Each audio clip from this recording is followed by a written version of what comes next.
It was a chilling winter's night on March 31st, 1922. Nestled amidst the fields of Bavaria, Germany, the Gruber family farm, known for its isolation and eerie reputation, became the haunting grounds for a crime that would shock the nation and forever etch the name Hinterkaifeck into the books of true crime history. But before we begin, if you're a fan of true crime stories, then I would highly suggest you subscribe, as I upload one of these types of videos once a week. But with all that being said, let's begin.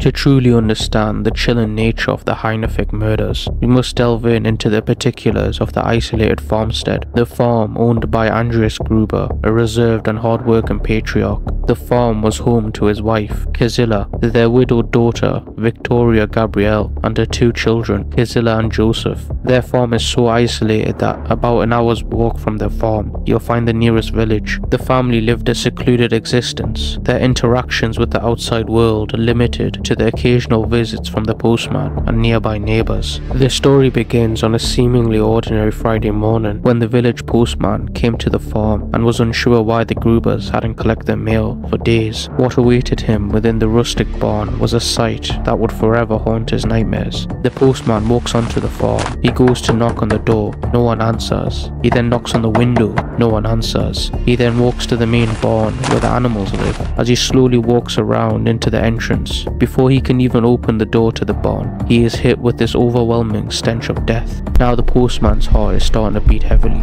He turns his head into the barn, and there, laying on the hay, are 6 lifeless bodies. Next to the bodies was an axe covered with blood. The blood-soaked walls and the overwhelming stench of the death permeated the air, casting a chilling pall over the tranquil countryside. When the postman called the police, the news spread like wildfire. The villagers were shocked, and no one could believe such an atrocity could happen near their village. The police force were left with one of the worst crime scenes in human history.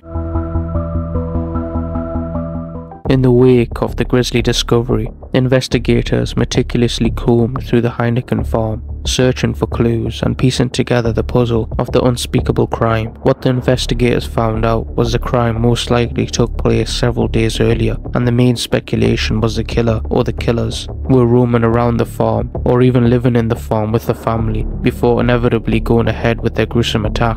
As the investigators delved into the case, they began to unfold numerous leads and had different suspects that they thought could have done this heinous crime. The villagers began to talk to each other about a dark curse that they thought was lingering over the Hinterkaifecks. Examples of this potential curse were unexplainable footsteps, disembodied voices, and ghostly apparitions that were haunting the farm. Some suspicions turned to a scorned lover, while other people pointed their fingers at neighbours that were not so friendly with the Hinterkaifecks. Some of their neighbours held a deep-seated grudge that may have ended the family's lives. The investigation took a sinister turn when it was revealed that Victoria's late husband, who had perished during the Great War, may have returned from the grave seeking revenge. Theories circulated like whispers in the wind, fueling the imaginations of those determined to uncover the truth. Some speculated that the crime was the result of a robbery gone wrong, while others believed it was a calculated act of revenge. Some even considered the possibilities of a deranged outsider infiltrated the farm to satisfy a twisted desire for violence. Yet, despite the intense scrutiny and countless speculations, the true identity of the killer remained elusive. With limited forensic technology available in the early 20th century, investigators relied heavily on meticulous crime scene analysis and witness testimonies. Autopsies revealed that the brutal nature of the killings, with each victim subjected to multiple blows from a sharp and heavy farm tool. The savagery of the attacks left no doubt that the killer possessed an intense rage and a familiarity with the use of such instruments. The wounds inflicted upon the victims spoke a methodical and calculated approach, indicating a level of personal connection to the Gruber family. Psychological profilers delved into the minds of the potential culprits, searching for motives and patterns that they could shed light on the identity of the killer. They explored the dynamics within the Gruber family, examining possible conflicts, hidden secrets and resonance that could have fueled such an act of violence. The investigators were left to wonder if a deeply buried grudge or a hidden family feud laid at the heart of this horrific crime. As investigators delved deeper into the case, witness testimonies began to emerge, painting a chilling picture of life on the farm leading up to the murders. Reports surfaced of strange occurrences,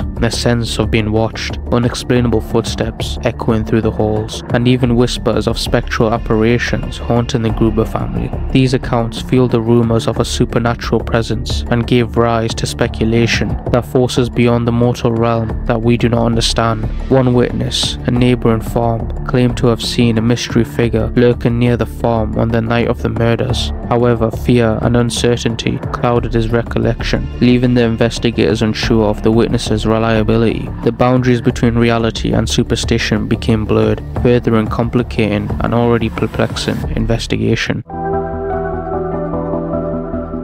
The search for the truth behind the Heineken murders led investigators down countless rabbit holes, false leads, with suspects emerging and fading away as quickly as the winter snow. A mentally unstable local man was briefly detained but ultimately released due to a lack of evidence. Reports of wandering vagrants and traveling salesmen sparked temporary suspicions, only to be dismissed when alibis were established. The investigators seemed to tether on the brink of collapse, with each promising lead evaporating into thin air. As time passed, the Heineken murders faded from public memory, but the unsolved mystery remained etched into the brains of true crime history. The case became a haunting reminder of the darkness that can lurk beneath the facade of rural life, a chilling testament to the enduring power of secrets and profound impact on violence on a close-knit community.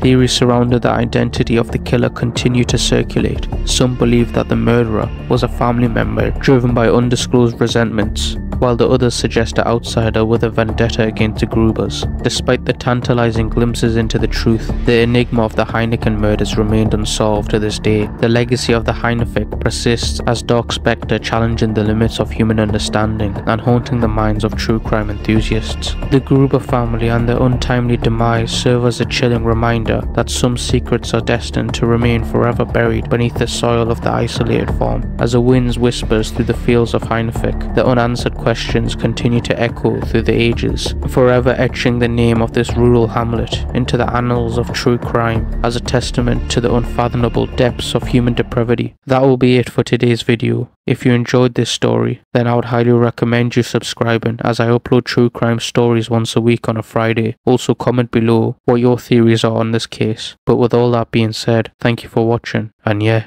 goodbye.